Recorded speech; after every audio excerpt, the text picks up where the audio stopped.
Folks, undoubtedly you have heard about Donald Trump's disrespect for Colin Kaepernick and the various individuals who in the past had taken a knee at the playing of the national anthem. And I'm happy to report that in at least 5 games, and I believe it was all the games, to be honest with you, but I, with my own eyes, saw the beginnings of 5 games where before the actual game started, the players in solidarity took knees or locked arms. Now, there was one team that decided, instead of coming onto the field and kneeling or locking arms, that they were going to stay in the locker room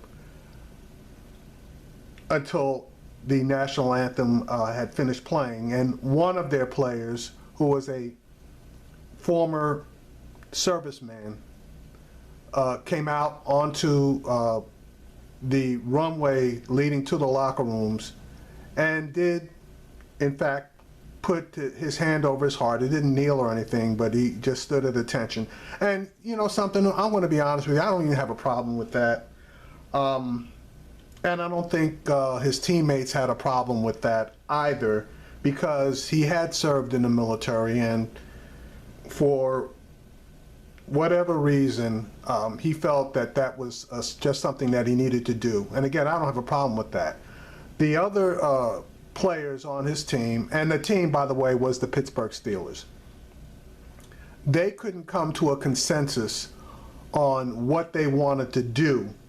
So rather than some of the guys coming out on the field and taking a knee and other guys standing at attention, they decided to stay inside the locker room so that no group, either pro or against the actions of their other teammates, would be targeted or singled out. And like I said, again, I don't have a problem with that. They all basically stayed inside, and then after everything was done, they came out. Now, with that being said, several teams, especially the home teams, had their ownership on the field locking arms or taking a knee. And I don't know if that was them being socially aware, which is what I would like to believe, or them realizing that they did not want to get into a war with their players. So in this particular instance, it was better for them to show solidarity with their players rather than show support for Donald Trump and his position. And folks, that's exactly what this is basically coming down to. Now, this weasel-faced motherfucker that you see in front of you is the Secretary of the Treasury, Steve Mnuchin. Now, I've done videos on this bastard before, as far as when he owned a bank in California, how he illegally foreclosed on thousands of mortgages. But that's another story, and if you're interested, you can go back into the videos I've done. Probably was done approximately 6 months ago, if you want to go take a look for it. But I got this weasel-faced bastard up here because he went on several Sunday morning talk shows defending Donald Trump's attack on Colin Kaepernick and the players, the NFL players, that took a knee during the playing of the national anthem. If you watched his interview on ABC and CNN, he sounded like a parrot. He repeated on both shows pretty much word for word his talking points. And the second time I saw it, I wanted to throw something through my TV screen, but obviously that would cost me money. Now I'm going to try to find the links, and I know there's videos online, and I'm going to try to find the links and stick them in the conversation box so that you can see them for yourselves. But this bastard made several statements that pissed me off and fly in the face of what his own party, the Republican Party, claimed to be their mantra, which basically is to stay out of the lives of everyday Americans, which i.e. is the private sector, and support of the First Amendment. Now, Donald Trump called for the firing of anybody who took a knee or peacefully protested, and he had the audacity to call these people sons of bitches. And I gotta tell you, when I heard that one, it was all I could do just to stay within myself. And if I were one of those players, I would call him out to his face and tell him that if he believes that I'm a son of a bitch, tell me that to my face, anytime, any place. But we all know that he won't do that because he would get his ass kicked, Secret Service or not. Now, with that being said, again, he stated that these players should all be fired. And the last time I looked, the NFL was not a public sector business. It's a private sector business. And the Republicans are always screaming blue murder that the private sector needs to be left alone. But apparently, Mr. Trump doesn't think that is the case when it comes to black players in the professional sports leagues. Now, Mr. Mnuchin said that the owners need to get together and make a rule that requires the standing for the national anthem. But currently there is no rule requiring that any professional athlete stand for any national anthem. Now, if you know anything about hockey or football, when games are played, especially in hockey, especially in Canada, but here also, they play both the national anthems of the United States and Canada, and during soccer games here, they play the national anthems of the United States and whatever country they're playing against, a lot of the times Mexico, but you know, overseas countries as well. So, should we be required to stand for every country's national anthem or just our own? And should foreign nationals be required to stand for not only their own national anthem, but ours as well? Now, that's a good one. You come to your own conclusion. But let me give you a little history lesson. Standing for the national anthem is a custom, and it's a custom that began in 1918 during the 7th inning stretch of a World Series game between the Boston Red Sox and the Chicago Cubs. The Star-Spangled Banner wasn't even adopted as our national anthem until Congress made a legal declaration in 1931. The playing of the Star-Spangled Banner was and still is a custom, and it's merely a custom that caught on. The awe for the national anthem began to fade as far back as in the 1950s. So instead of everybody removing their hats, placing their hands over their hearts, and standing at attention, more and more people decided to go on about their business, whether ordering food at concession stands or concentrating today on their cell phones and what's going on there. Hell, in some places, the crowds even deride a certain segment of the first stanza of the national anthem when it is played. Now, the next time you go to a baseball game, basketball game, football game, I want you to check out the crowd.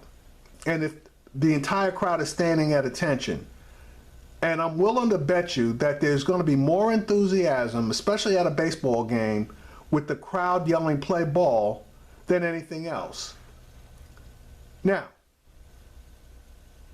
that being said, Mr. Mnuchin made another statement that seemed to fly in the face of the Republican mantra. He stated that the players, and I guess as an extension people, should lose their First Amendment rights, that they should be checked at the door whenever you go to work. Now, I got news for him. You do not lose your constitutional rights as long as you are alive and not incarcerated. Mr. Mnuchin and Mr. Trump appear to be mistaken as to what country they reside in. This is America. It's not Russia, and Donald Trump is not Vladimir Putin. Now, if you want a history lesson for the Star-Spangled Banner, I'm more than happy to give you one. Now, most Americans don't realize that the Star-Spangled Banner is one of the most racist, pro-slavery, anti-black songs in American lexicon. And as most Americans pretty much only know the first stanza or whatever, it's basically the position of our educational system to keep us in the blind to the actual history of the national anthem. Now, you can look up the words for yourself, but let me just say this. Francis Scott Key, the author of the national anthem, interesting individual. This guy was an American aristocrat and a prosecutor in Washington, D.C. He was about as pro-slavery, anti-black, and anti-abolitionist as you can get if you're a white man.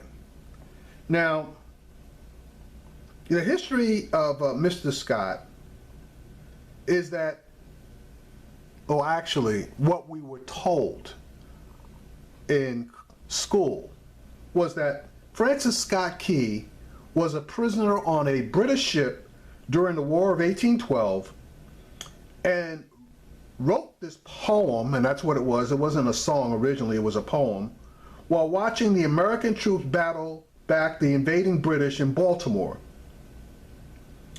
And that is only partially true.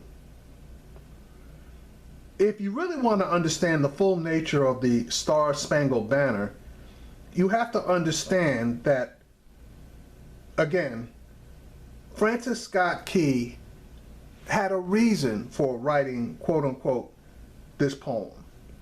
Now, as I stated earlier, he was anti-black and pro-slavery, and he thought that black people were mentally inferior and that masses should treat them with more Christian, quote-unquote, kindness. Here we go with that Christian again. He supported sending free blacks, but not slaves, back to Africa, and would have gladly done so if he had the ability to do so. Now, Mr. Key saw a situation that basically created a fear within him. You're wondering what that situation was? Well, let me tell you. Francis Scott Key was in opposition to a group of Marines called the Colonial Marines. Now, these Marines were a battalion of runaway slaves who had joined with the British Royal Army in exchange for their freedom. The Marines were not only a terrifying example of what slaves would do if given a chance, but also a repudiation of the white superiority that men like Key was so invested in. All of those ideas and concepts came together around August 24th, 1815, at the Battle of Bladensburg, where Key, who was serving as a lieutenant at the time, ran into a battalion of Colonial Marines. His troops got their asses kicked by the very same black folks that he disdained, and he ran away like the little bitch he was back to his hometown in Georgetown, Maryland. The British troops, emboldened by this particular victory at Bladensburg, then marched into Washington, D.C., which he was supposed to be protecting, and burned the Library of Congress, the Capitol building, and the White House.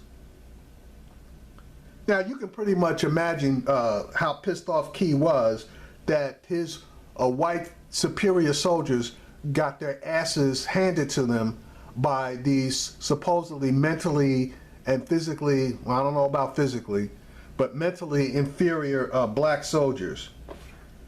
And a few weeks later, in September of 1815,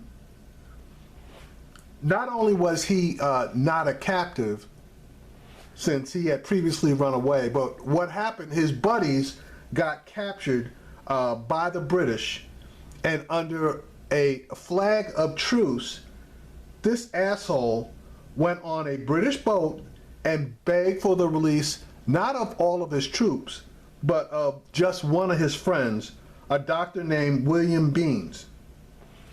Key was on the boat waiting to see if the British would release his friend when he observed the bloody battle of Fort McHenry in Baltimore on September 13, 1815. America lost the battle, but managed to inflict heavy casualties on the British in the process. This is what inspired Key to write the Star-Spangled Banner, but no one remembers that he wrote a full third stanza decrying the former slaves who are now working for the British Army. Now, that stanza is as follows. And where is the band who so vauntedly swore that the havoc of war and the battle's confusion, a home and a country should leave us no more? Their blood has washed out their foul footsteps' pollution. He's talking about black people here. No refuge could save the hireling and slave from the terror of flight or the gloom of the grave. And the Star-Spangled Banner in triumph doth wave over the land of the free and the home of the brave. So he was deriding the runaway slaves and the Marines who had whipped the Americans' asses during that particular battle. And he was actually calling for the blood of the former slaves and hirelings on the battlefield. So, in my opinion, and if you so deem it, yours also, Key was bitter about the fact that black soldiers got the best of him a few weeks earlier and basically got the best of the Americans during that battle that I mentioned. This song, the Star-Spangled Banner, is pretty much a patriotic song, but it's also a disrespect to black people who had the audacity to fight for their freedom. And maybe that's why it took 100 years for the song to become the national anthem. Folks, you don't always get the real information system. As always, it's the victors who write history. And it's always the dominant who want to portray themselves in the best light, and anyone else is always portrayed as being inferior. But that's not always the case.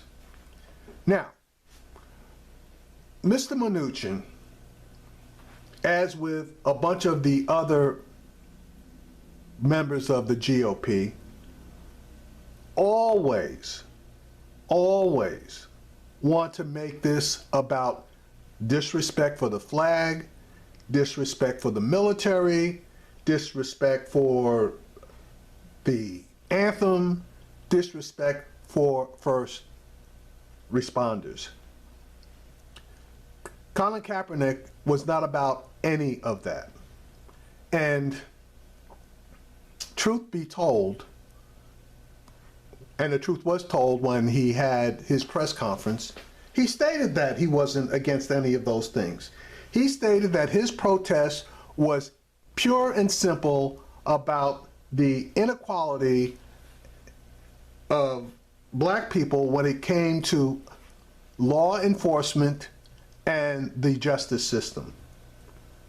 His protest was about the murders of various black men by police, and the police not being held accountable. They weren't held accountable either by district attorneys, they weren't held accountable by judges, and they're not held accountable by juries. And he basically was just tired of it. But no, Mr. Mnuchin, Mr. Trump, and various others, knowing that they cannot win that argument on accountability, do what all good Republicans do. It's called bait and switch. They didn't want to acknowledge the reasons for the protest. They decided to attack the messenger and something that they believed would bring most Americans, and particularly white Americans, over to their side. Defending, quote unquote, the national anthem and our soldiers and our first responders. Now, history lesson, or another one. Initially, Colin Kaepernick did not take a knee. What he did was he sat on the sidelines. But one of his teammates, Nate Boyer, and they don't really put his name out there, but he was a teammate on the San Francisco 49ers, and he was a former Green Beret. He got with Colin Kaepernick, and after discussion, back and forth, he convinced Colin Kaepernick that he should take a knee. Now, why take a knee? Taking a knee on the battlefield is giving respect. A lot of the times, a knee is taken when a comrade has fallen. Taking a knee basically represents a flag at half staff when a tragedy has occurred. Any which way you want to look at it, taking a knee is not an act of disrespect. As a matter of fact, it's quite the opposite. Taking a knee is an act of respect, but it also sends a message. And it's a message that Mr. Trump, the white racist, white supremacist, well, there's various things you can call that asshole, but it's something that Mr. Trump and Mr. Mnuchin do not have anywhere near a winning argument on. So they will never argue the merits or the reasons behind the protest, just that they feel the protest is disrespectful for national institutions. And actually, the protest couldn't be further from the truth. Well, those reasons couldn't be further from the truth. Now, again, let me say this. If it looks like a duck, if it walks like a duck, if it quacks like a duck, pretty much, you can rest assured that it's a duck. And if you hire white supremacists and put them in your cabinet, if you defend white supremacists and have nothing bad to say about them, if you go to rallies that have tons of white supremacists that are cheering you on, it's a pretty good bet that you're in the white supremacist camp. So, hey, you make your own call where you believe Donald Trump and Mr. Mnuchin and various other people stand as far as white supremacy is concerned, as far as racism is concerned. And don't get me wrong, there are people in the black community that, for whatever reason, want to suck Donald Trump's dick.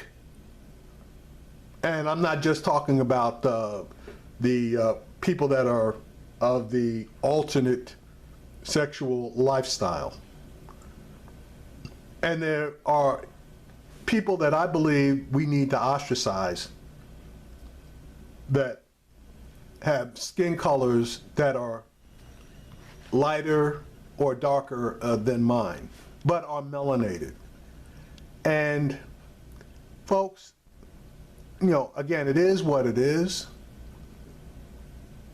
But again, I am very, very happy that the players, and in particular the black players, at least stood up and grew a pair and took a position on this.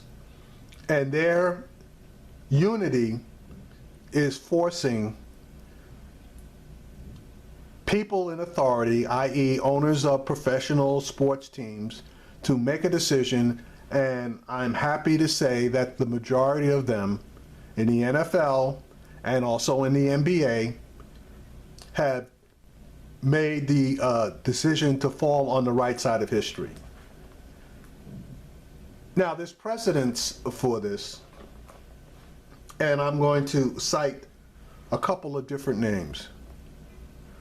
I'm going to cite Muhammad Ali, who was supposed to be anti-American because he was against the Vietnam War, and America took the best years of his life as far as his boxing career was concerned. They took those years away from him, but way later on in life, he became revered by not only black and brown people around the world, but even white people. I point to John Carlos and Tommy Smith at the '68 Olympics. They were ostracized. Even a lot of black people didn't know what to do as far as they were concerned. And now they also are considered heroes. Let's talk about Curt Flood, who sued for free agency and won, but was blackballed from Major League Baseball. But every single player today owes their ability to control their economic destinies as far as their baseball careers are concerned to Curt Flood. There's Jackie Robinson, who, again, was just spit on, disrespected, death threats, everything else, and now he's looked on as a national hero. So I believe that Colin Kaepernick, given time, is going to be considered in the same light as the gentleman that I've mentioned before. This truly may be a turning point as far as America's actual sitting down and facing its racist nature and attempting to do something about it.